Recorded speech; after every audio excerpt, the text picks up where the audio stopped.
तो सबसे पहले तो यही सवाल होगा कि कोविड-19 के हवाले से और इसकी थोड़ा बहुत स्टेटस बताओगे सर, और आइंदा आने वाले दिनों में किस तरह के इम्प्लीमेंटेशन वगैरह आप डिस्ट्रिक्ट में हमें देखने को मिलेंगे सर, ओवरऑल कोविड पे थोड़ा बहुत देखते हैं। जी, थैंक यू वाला साहब। जैसा कि आप जानते हैं कि कोविड के केसेस बहुत रैपिडली इंक्रीज़ हुए थे पिछले कुछ दिनों में, डिस्ट्रिक्ट करगिल में भी और डिस्ट्रिक्ट लेह में भी। हमारे यहाँ पे 2 दिन पहले की टैली 90 प्लस थी एक्टिव पॉजिटिव केसेस की, जो पिछले 6-7 महीने में हाईएस्ट एवर थी। और ओमिक्रॉन का भी एक केस आया था, अब चूंकि वो निगेटिव हो गया है, करगिल डिस्ट्रिक्ट का ही रहने वाला था, जो बाहर से आया था बट करगिल डिस्ट्रिक्ट का ही था। दूसरा, पूरे हिंदुस्तान की और अगर पूरी दुनिया की बात की जाए तो ओमिक्रॉन के और रैपिडली जो थर्ड वेव वाले केसेस वो बहुत ज़्यादा तेज़ी से बढ़ रहे हैं।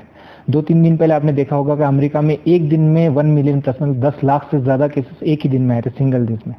कल मुंबई में हाईएस्ट एवर, सेकेंड वेव में भी जितने केसेस थे उससे ज़्यादा केसेस, 15,000 प्लस एक मुंबई सिटी में केसेस आए हैं कल। और साथ ही में इंडिया की कल की टैली जो थी 90,000 प्लस केसेस रिपोर्ट हुए हैं। दूसरा, ये जो केसेस है वो हर 2 दिन में डबल हो रहे हैं। 2 दिन पहले कोई 56,000 थे, परसों कल 90,000 थे, शायद आज उससे ज़्यादा केसेस आ गए। बहुत रैपिडली फैल रहा है। करगिल डिस्ट्रिक्ट की अगर कोविड सिचुएशन की बात की जाए, आज के दिन में आज हमारे कोई 60 प्लस केसेस एक्टिव पॉजिटिव हैं। हमारी जो रिपोर्ट आती है उसमें थोड़ा कम दिखाया, बिकॉज हमारे कोई 22 से 25 केसेस जो है वो लेह वाली टैली में दिखाते, बिकॉज वहाँ पे एयरपोर्ट पर डिटेक्ट हुए थे। तो इस वजह से करगिल में कोविड के हालात बड़े नाजुक थे। इस वजह से हमें कुछ रेस्ट्रिक्शन लगाने पड़े। 2-3 चीज़ें उसमें हम आगे बात भी करेंगे उस बारे में। बट कोविड की थोड़ी सिचुएशन सीरियस है और मैं आवाम से ये अपील करूँगा कि प्लीज़, जैसे आपने सेकेंड वेव में एडमिनिस्ट्रेशन साथ दिया, आपने देखा होगा सेकेंड वेव में बहुत महफूज हमारा ज़िला रहा है, बहुत कम डेथ्स हुई है। हमारी टोटल सिर्फ 13 डेथ रिपोर्ट हुई थी पूरे डिस्ट्रिक्ट में, उसमें भी मैक्सिमम कोमॉर्बिड वाले लोग थे और 2-3 जो है बाहर वाले लोग थे जिनकी डेथ रिपोर्ट हुई थी। तो अगर आवाम हमारा साथ देती है इसमें, तो हम ऑब्वियसली इस कोविड को, थर्ड वेव को भी पीछे रख पाएंगे और आवाम को भी, हमारे सारे बच्चों को, बुजुर्गों को, सबको महफूज रख पाएंगे करगिल में। तो सिमिलरली कोविड के चलते विंटर के हवाले से अगर हम बात करें तो काफ़ी जितने भी विंटर इवेंट थे कंक्लूड थे, ऑलमोस्ट पोस्टपोन या कैंसिल ही हो चुके थे। बट कुछ रिलीजियस, कुछ पॉलिटिकल, कुछ सोशल गैदरिंग जो है हस्ब दस्तूर हर साल जिस तरह चलते थे, उसी तरह जैसे करगिल में चलेंगे तो आने वाले दिनों में। और कल प्रोसेशन भी है, सर अय्याम खातिया में आपका कल एंडिंग है, शहादत हज़रत फातिमा सलाम अलैहा, तो प्रोसेशन भी निकाले जाएंगे और मजलिस भी होंगे तमाम ब्लॉक्स में, इवन कि हेडक्वार्टर्स में भी होंगे। तो उन पे किसी भी किस्म की इम्प्लीमेंटेशन या आप प्रोसेशन निकालने के लिए परमिशन दी जाएगी या नहीं? जी, आपने सही फरमाया। जो विंटर टूरिज्म का सबसे बड़ा पोटेंशियल वाला एरिया होता है पे लेपर्ड साइटिंग का और चादर ट्रेक का, वो दोनों चीज़ें बैन करती गई थी। बहुत पहले ऑर्डर आया था कोविड की सिचुएशन को देखते हुए। उसके बाद जो संस्कार फेस्टिवल है उसको भी हमने बैन किया है। आने वाले जितने फेस्टिवल उनको हमने बैन करके ऑर्डर में क्लियरली मेंशन्ड है। आपने रिलीजियस चीज़ों की बात की, उसमें हमने SOP के तहत 30% तक अलाउ किया था।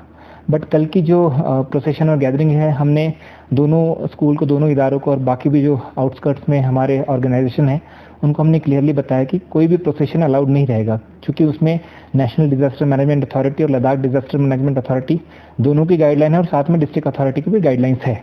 और रिसेंटली हमने ट्रस्ट को हमने ऑर्डर यहाँ से परमिशन भी दी है कांग्रेगेशन करने की, जुलूस निकालने की उसमें परमिशन नहीं है। उसमें हमने SOP भी लिखी हुई है जो कि 30% या 50% ऑफ द हॉल कैपेसिटी है। तो आवाम से यही गुजारिश रहेगी, क्योंकि कोविड सिचुएशन हम नहीं चाहते आपके कोई भी धर्म के बीच में एडमिनिस्ट्रेशन आए, ये बिल्कुल नहीं चाहते। जब भी कोविड सिचुएशन इंप्रूव हुई, हमने कोई रिस्ट्रिक्शन नहीं लगाया, पूरा खुला रखा है। बट चूँकि हमें पहले आवाम की हेल्थ को देखना है, लोगों की हेल्थ को देखना है, उनको महफूज रखना है, इसलिए हम चाहते थे कि यहाँ पे प्रोसेशन ना हो। और सिर्फ ये फर्स्ट एक बात की बात है, उसके बाद जब भी कोविड सिचुएशन इंप्रूव होगी उसके बाद हम जो नॉर्मल हालात होते हैं उसको नॉर्मल ही रखेंगे।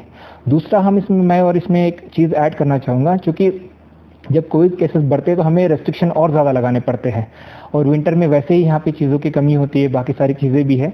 हम नहीं चाहते लॉकडाउन लगाना, बिल्कुल नहीं चाहते। हम ये नहीं चाहते कि दुकानें बंद करवाए, हम ये नहीं चाहते कि और भी ज़्यादा बाकी वाली चीज़ों पे भी रेस्ट्रिक्शन लगाए।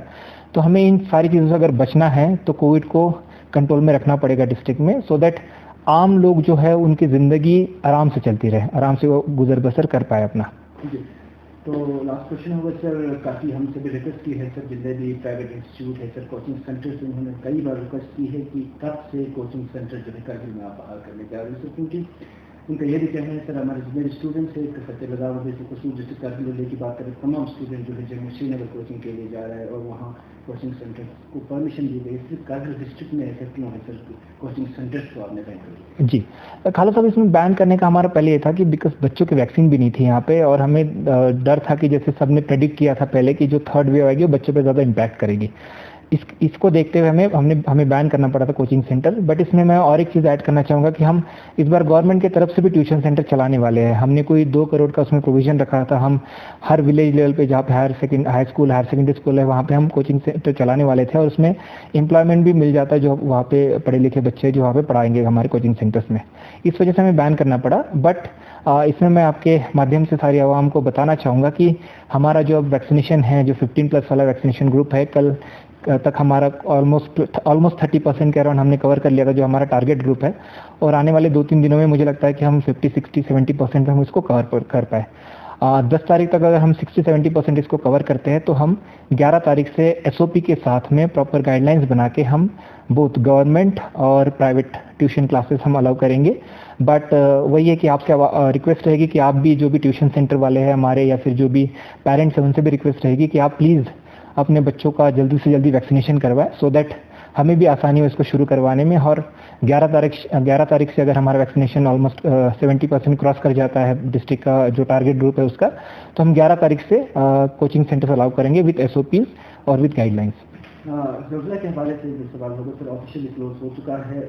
अगर बाय ऑफिशियली क्लोज अगर जोजिला हो चुका है तो N32 कॉलेज सर्विस वगैरह कब से स्टार्ट होगी? जी आज आपने देखा होगा डीकॉम सर के ऑर्डर के हिसाब से हमने जोजिला जो वेहिकुलर मूवमेंट के लिए हमने बंद किया है बिकॉज बर्फबारी ठीक ठाक हुई है। यहाँ पे 2.5 फुट तक बर्फ पड़ी हुई है तो और अभी रिस्की भी बहुत ज़्यादा इसलिए हमें बंद करना पड़ा। जो N32 कुरियर सर्विस वो जल्दी शुरू कर दी जाएगी बिकॉज हमारी ऑलरेडी सारी मीटिंग्स हो गई है, ऑलरेडी इंफ्रास्ट्रक्चर इन प्लेस है। हमारे LOs भी जम्मू श्रीनगर और हर जगह पे हमने तैनात करके रखे हैं। यहाँ पे भी हमने जो करगिल एयरपोर्ट है वहाँ पे भी इंतज़ाम करके रखे हैं। तो जल्दी एयरफोर्स के साथ बात करके हम इसको जल्दी से शुरू करवाएंगे। साथ ही में इस बार सारी जो प्रोसेस है उसकी ऑनलाइन करके रखिए, तो आवाम से भी रिक्वेस्ट रहेगी कि उसको भी यूज़ कीजिए और विंटर जब भी हमारी N32 सर्विस शुरू होती है उसका फ़ायदा उठाए।